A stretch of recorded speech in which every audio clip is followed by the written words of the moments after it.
So soy, become the motor.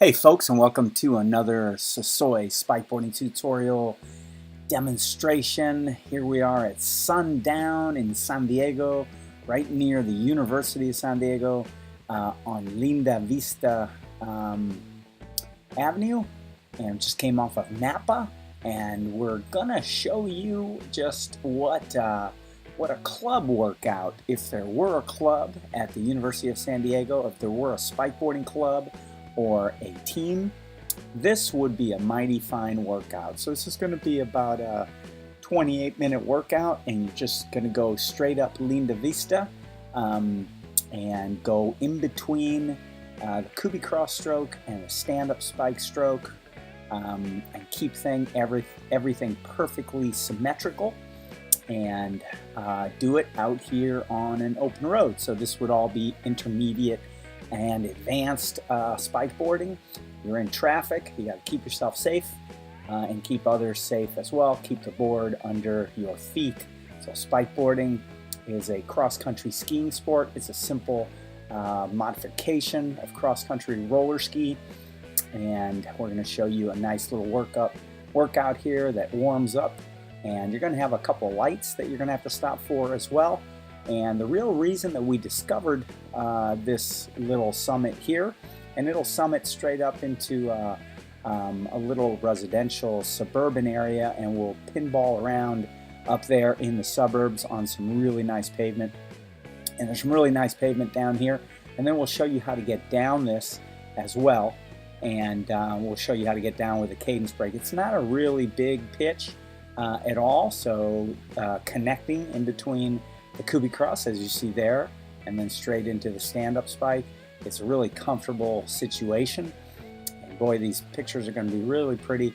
It's at the end of the day here in San Diego, and the sun is just falling down around 4:40 or so. It is the middle of winter, about middle of February. And the reason that we found this road was we went onto the university's campus, and they had seal coated all of their asphalt. And when you see a seal coat, respect it. Do not spike seal coated drives, and there are no such things as seal coated roads. No road in the world gets seal coated. Only driveways and parking lots and private institutions, things like that. So right up there you're seeing part of the corner of the university, and as soon as we saw it was seal coated, we were not going to stab their seal coat, and we just went straight out here for the pavement, and pavement self-healing. And of course this Southern California pavement will last forever and ever and ever. Well, not forever and ever, but certainly a lot more than Northeast pavement, which and Midwest pavement, which has a tremendous amount of freeze and expansion, and that just tears the bejeebers out of pavement, and it doesn't like that at all. And so that's when we found this road, and it's a nice long climb, and we said, hey, we better get on to filming, because we're going to lose this light at the end of the road, at the end of the day rather. So let's get on it, capture some beautiful pictures, and see where this particular road leads. And since it was going uphill, it was a preferable direction, because spikeboarding is all about going uphill, guys. Just like cycling, find the climbs and repeat them. And as you can see, we're carrying really good speed here at a modest pace. This isn't pushing the pace here at all. We're not flying by any stretch of the imagination. We're just getting a simple end of the day workout in, primarily with the Cubi cross stroke, and then adding the stand-up spike stroke here and there, just to really pull in the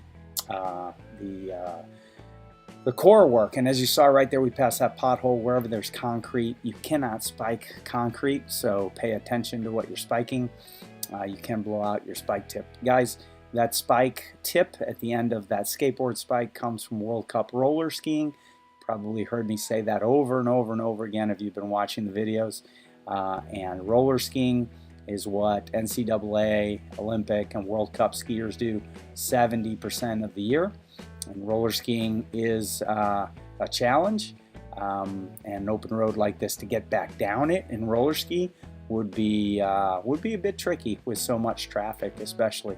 You'd have to be a really good roller skier. It certainly can be done, but then you have some traffic feed in and all that kind of thing. So here's our first light, and at the lights what we focus on is drifting between the drops of the board. The drops are the angled portion of the board that leads to the deck of the board, and as you can see, we can take those drops and jam them into our heel and into our toe and back and forth very casually and comfortably and repeatedly over and over again whenever we're stopped at a light, and that is going to help us with our ambi-pedal skill tremendously. So when you're at a light, make sure that you're drifting and switching and keeping that going. Try to find the board with your feet, the edges, the rails from left to right over and over and over again until you can do that without looking at the board, getting to the front and getting to the back. Finding it with your heels and your toes repeatedly. So here we go back into digging into this nice long steady work. And of course, if this was a club or a team, the peloton would try to stay together probably about halfway or so, depending on what your coach would tell you, and then slowly attrition would begin to take over at the top, and it would separate a little bit, and the faster spikeboarding athletes would head on up the mountain. So you always want to be able to accelerate at the top. And of course, with pavement like this, what's not to like about accelerating at the top? And with this kind of angle, it's just, I don't know, it can't be much more than a 3% rise, long and steady and wonderful, just above the university here. Couldn't think of a better place to work out in the afternoons than this. And repeat this. This took about 10 minutes to climb, be about 10 minutes to come back down. So repeat that about 3-4 times. You'd have a mighty fine club workout, and you would benefit quite a bit. Actually, you could start mixing this in. The wrestlers or the basketball players or any off-season field sport athletes will benefit tremendously from this kind of workout. And of course, if you needed to commute to get home, and you were within 3 to 5 miles, 3 to 5, 8 miles, you could just casually go slow, and you could get some very nice active rest as well. Swimmers also, this is a tremendous workout for you also. And here we have, again, we're waiting for this light, and just drifting in between the drops and keeping that ambi-pedal skill set going. And then we get the stroke ramped back up, and notice, if you will, those 90-degree arms staying at 90 degrees and coming in with the stand-up spike, which is actually just a simplified double poling action with one shaft. And if you know your history in skiing, that is what skiing was for thousands of years. They used one shaft until finally in the modern era they began to use double poling. So all you soccer players are going to enjoy this ambi-pedal skill set. It's going to really increase your double-footedness quite a bit. You're seeing a lot of one-legged steering here. One-legged steering is a little bit, it's kind of one of the last things that you'll dial in as you begin to get past your intermediate and into your expert phases of learning the sport. It does take a little bit to dial that in. And this upper portion with just this little bit of false flat where you can get the speed going really well. There's concrete, so we got to skip that. Notice we go into a neutral position, carry that spike on its carbon fiber and parallel, and you can carry the speed really nicely, but still the mountain is making you work. Not so much a mountain as it is just a little hill and a lump, but it's still unrelenting all the way to the top, and therefore it is phenomenal work. Really nice work. Our pavement's a little bum on this side over here, and I guess we're monkeying around here because we're coming into a light or something. Can't really recall where we were exactly. There might have been some consternation, some people up here. Yep, it looks like we're coming into a light that it just turned green for us. There is the inside Kubicross, a slight variation where you can switch legs, but the spike remains on the same side. Notice how the legs switched, but the spike remained on the same side. There it is. There it is. There's the inside Cubi cross.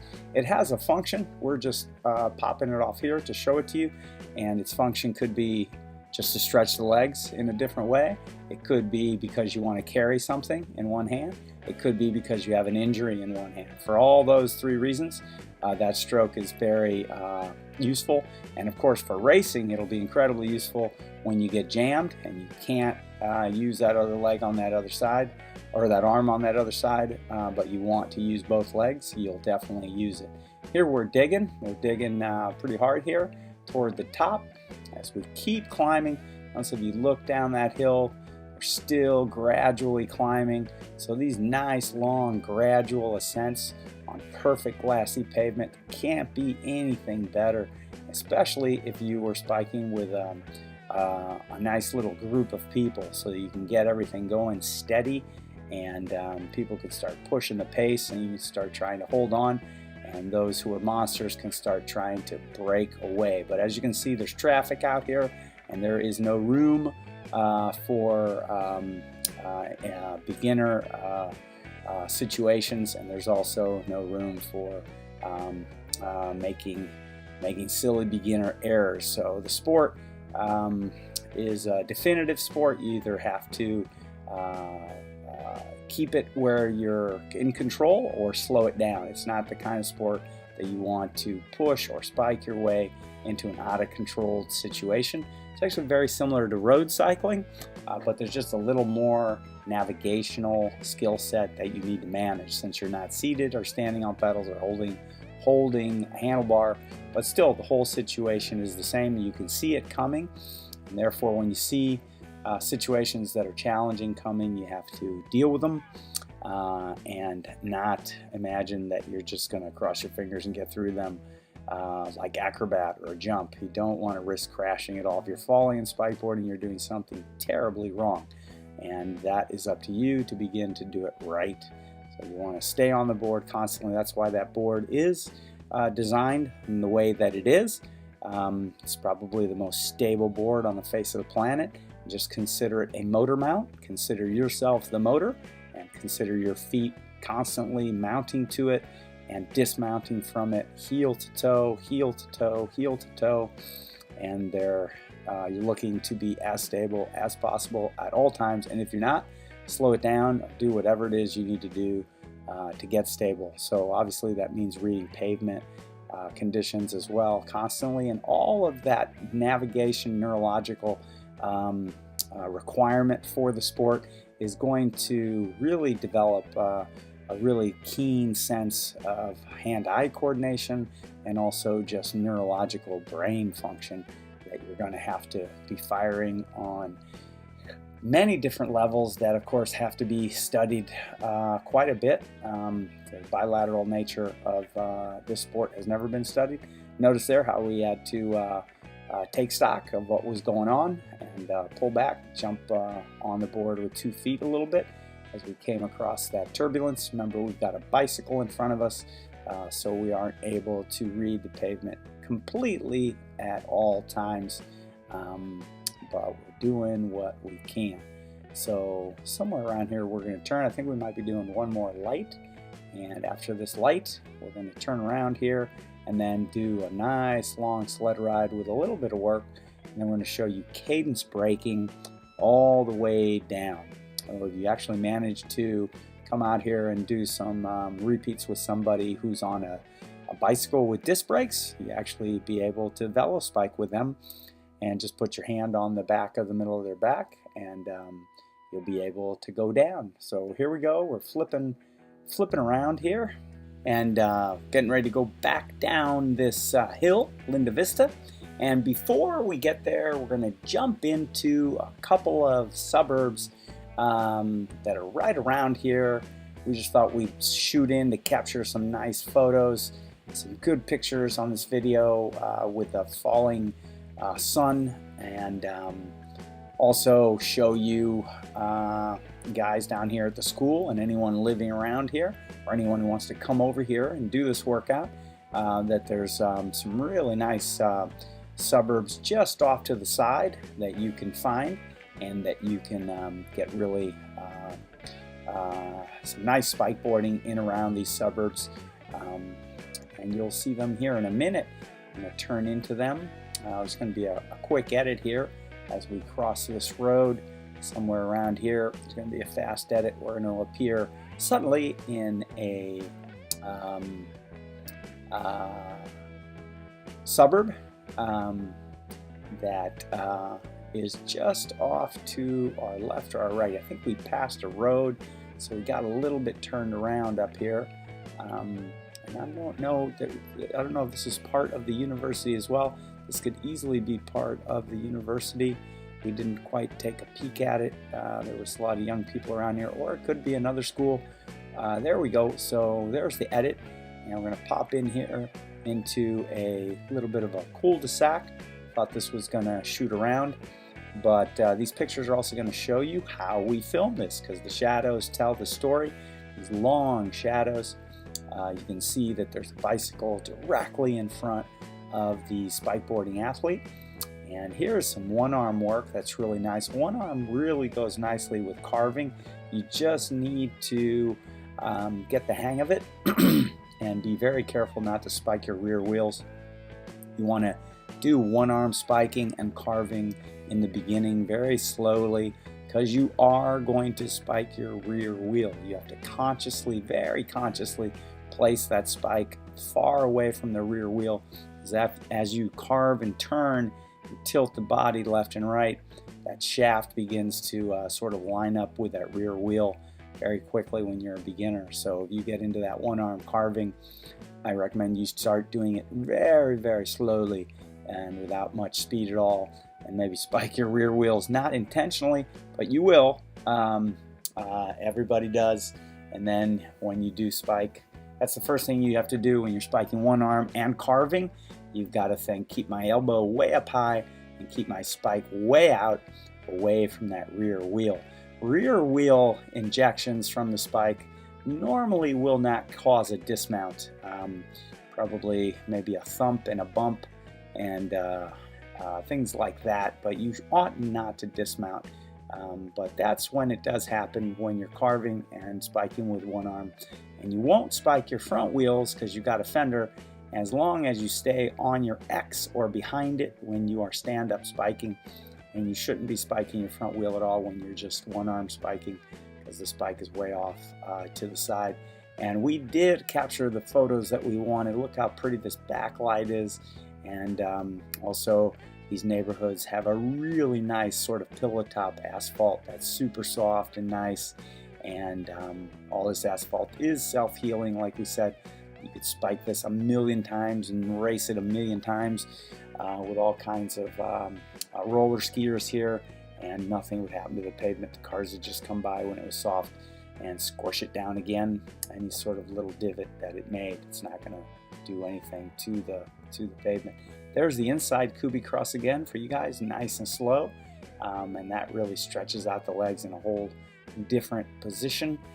So it's a nice stroke to pop off now and again when you want to just make the whole body feel just a little different. That's what's wonderful about spikeboarding. If you've ever gone out and done any long kicking on a board or on a scooter, you realize that, hey, my iliotibial bands begin to hurt, or any part of the knees begin to bother you. It's just a full body sport. All you inline skaters, you probably know that if you run into any feet or knee problems, there's just nothing to do, because that's what you're relying on. You're relying on complete and total propulsion with the lower body. And that's the wonderful part about skiing. Skiing and spikeboarding is a form of skiing, is reliant on the upper body and the lower body to propel yourself across the Earth's surface, gliding. And the mixture of energy coming out of the upper body and the lower body is very, very comfortable. And if you can add that other third stroke, which is that inside Kubi cross, to stretch the legs, then that's good.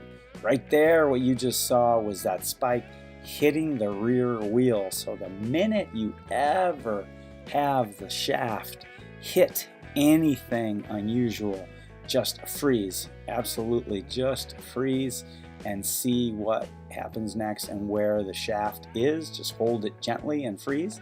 and you will be fine, as you just saw. Don't worry at all about ever getting that shaft caught in the spokes of a wheel. We have done it, and we're here to tell you that the shaft will cut in half just like butter. You will lose your skateboard spike, but nothing will happen to the bicycle. So if you ever thought that the bicycle, what's going to happen if those skateboard spikes, those shafts get into a bicycle wheel? Well, absolutely nothing. They'll shear straight off because they're actually woven and designed to take vertical loads and not lateral loads in any way, shape, or form. So we're just going to get over this 1 or 2 degree downhill, which still needs some work to get down it. You saw us work on the way to get up it, and now we need to do just a little bit of work, nothing too terribly hard, but we're not going to slide down this sled ride until we get to a little more pitch of maybe 4 or 5%, and it isn't much more than 6%, certainly not more than 7%, and we're going to be able to cadence brake this. And there you see the long shadows, and see exactly how we make this happen. That's how close we are to that rear wheel constantly, and that's how you get these dynamic pictures to happen. So if you guys want to make some videos, that's the way to do it. Get yourself a little action camera, stick it under a saddle, and you'll be in business. But there's a good picture, show you what the production looks like, and those are the kind of distances that you need to maintain. Otherwise you're not going to be getting very nice pictures at all. Everyone will just become a little pinhead way back there. And during this braking, we'll probably drift back a little bit so as to not get caught up too closely on the wheel. There's that spike tip. If you want to check that out, go ahead and freeze frame that. You'll get a really good look of what a carbide spike tip looks like. And that is the same carbide tip that wins World Cup races and develops our Olympic athletes who have won gold medals in cross-country skiing. Why did Jesse Diggins and Keegan Randall win gold medals? Well, they're phenomenal athletes, but also they roller ski 70% of the year. So without that roller skiing, you just can't make it to snow races and win. And if you want to roller ski, or if you want to receive the same benefit of roller skiing, SpikeBoarding is going to do it for you. SpikeBoarding is going to get you to roller ski as well, big time. Here we have a little guy who's right behind us. He's going to descend behind us, and it looked like he was making a spiking motion. He apparently enjoyed the kinesiology, which is actually very common when people see us, to get excited about what it is that we're doing. People haven't seen it, and all manner of responses, you name it, and we get it, and coast to coast, or no matter where we are, we get quite a bit of feedback, and it's 99.9% always positive, and it's very interesting what kind of people will get it and what kind of people will misinterpret what it is that we're doing. But a great many people understand it and say, "You're skiing," and we say, "You're right, we are skiing." It's exactly what we're doing. But it's curious who gets it and who doesn't get it, and you'd think it's actually the opposite of what you might think. So people who seem as if they'd be crazy knowledgeable about the outdoors and the outdoor business, they tend to get it wrong. And people who you'd probably think, oh, they don't know much about the outdoor business or the outdoor sector, and they usually tend to get it spot on. It's very curious why that happens. I'm not quite sure. So here's the cadence braking. What we're going to focus on is ambi-pedal leg to leg, and when you come down hills, you can really practice your up, over, and down. So here comes our buddy. Zip, off he goes. Love to see him with a helmet, but like to see him excited on a bike nonetheless. And watch how our feet are coming in heel to toe. So as you come down, you can practice so many pushing skill sets in reverse. So, but the ambi-pedal skill sets all come in. You're looking at the skateboard spike being carried in a neutral 1 position. So it's almost as if it's cradled into that elbow pocket, and right there in between the thumb and the index finger, and that's called safety one because you can keep it in front of you and you know where the tip is. And if you want, you can begin to also switch it from side to side and have your safety one go from side to side. Also, if you're moving, you don't necessarily have to use a safety one position. We just wanted to show that to you. If you had spike boarders behind you or you had cyclists behind you, safety one is always preferred. You give them the courtesy of taking your spike tip and putting it up, then they don't need to worry about it back there. But the neutral carry position is when the spike is in the rear and you're holding the carbon fiber and you are carrying the shaft parallel. At all times, you're carrying the shaft parallel anyway to the board. And then we continue on with our safety one, and we continue switch kicking in reverse, which is what a cadence break is. Notice how we're striking with the heel of the foot. The heel, and we're putting our shoulders behind our hips and our head, trying to keep our head behind our shoulders, head over shoulders, shoulders over hips, and keeping everything facing backwards. So this kind of workout isn't the one you want to do right out of the gate with cadence braking. You want to start on much smaller hills because this will, it's very specific on the knees, so don't start with big hills. And also, of course, you wouldn't be in open traffic like this because it does require a certain amount of skill set, but all of the skill set helps you with your kicking a great deal. And it also helps your bilateral development a lot. If we'd been here on a bike and we weren't filming, more than likely we would have just used the bike, which did have disc brakes on it, and we would have gotten down very comfortably just by velo spiking, just leaning on the bike and braking, and we would have done repeats.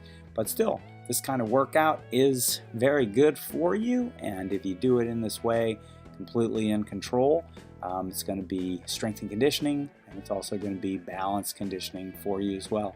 And when things get really slow, again, you get into the higher speed drifts and keep them going. It's a lot like a ladder drill. So if you guys ever run ladders, put ladders on the ground and bum bum bum bum bum bum, bum sort of nail gun through that. Switch drifting is very similar. So here, what we're doing is we're drifting and sinking the Kubi cross at the same time. We're doing a forward drift and a sink with a spike, a forward drift.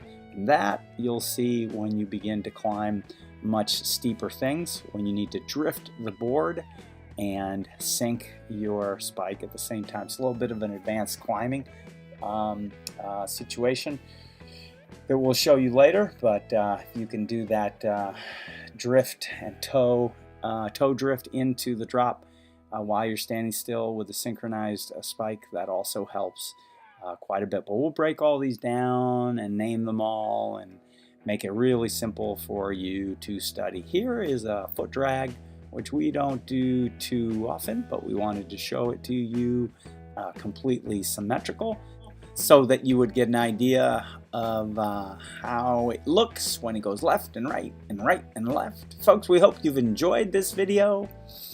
And tune in for the next one. Spike hard, spike often, spike boarding. Lovely spike boarding in San Diego, guys. Look us up and we'll get you going. Thanks. See you the next one.